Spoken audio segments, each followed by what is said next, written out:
अमरावतीत महानगरपालिका निवडणुकीच्या तोंडावर ठाकरे गटाला मोठा धक्का बसला आहे।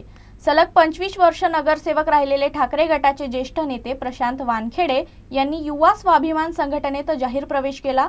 हा पक्षप्रवेश आमदार रवी राणा यांच्या प्रमुख उपस्थितीत पार पडला।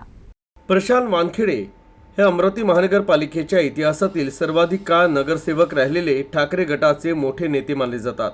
मात्र त्यांच्या पक्षप्रवेशामुळे आगामी मनपा निवडणुकीत ठाकरे गटाला मोठा धक्का बसल्याचं राजकीय वर्तुळात बोललं जात आहे। विशेषतः मनपा निवडणुकीच्या तोंडावर घडलेल्या या घडामोडीमुळे ठाकरे गटाची संघटनात्मक ताकद कमी होण्याची शक्यता व्यक्त केली जात आहे।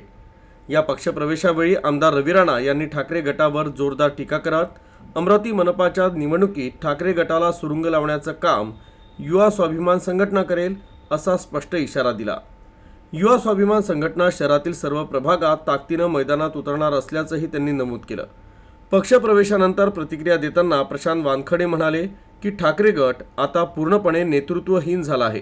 कार्यकर्त्यांसाठी कोणतंही ठोस नेतृत्व राहिलेलं नाही। त्यामुळे सामान्य जनतेसाठी काम करणाऱ्या युवा स्वाभिमान संघटनेत प्रवेश करण्याचा निर्णय घेतला अशा भावना त्यांनी बोलून दाखवल्या। या पक्षप्रवेशामुळे अमरावतीतील राजकीय समीकरण बदलण्याची शक्यता असून महानगरपालिका निवडणूक अधिकच रंगतदार होणार असल्याचे संकेत मिळत आहे। तर युवा स्वाभिमान संघटनेची ताकद या प्रवेशामुळे वाढली असून ठाकरे गटासाठी ही घडामोड मोठी धक्का मानली जात आहे। उबाटातर्फे माझ्या फोनमध्ये आता 10-15 कॉल आहे आणि मी त्यांचे कॉल घेतले नाही, कारण की मी या सर्व गडबडीमध्ये होतो। उमेदवारी नाकाराचा प्रश्नच नाही।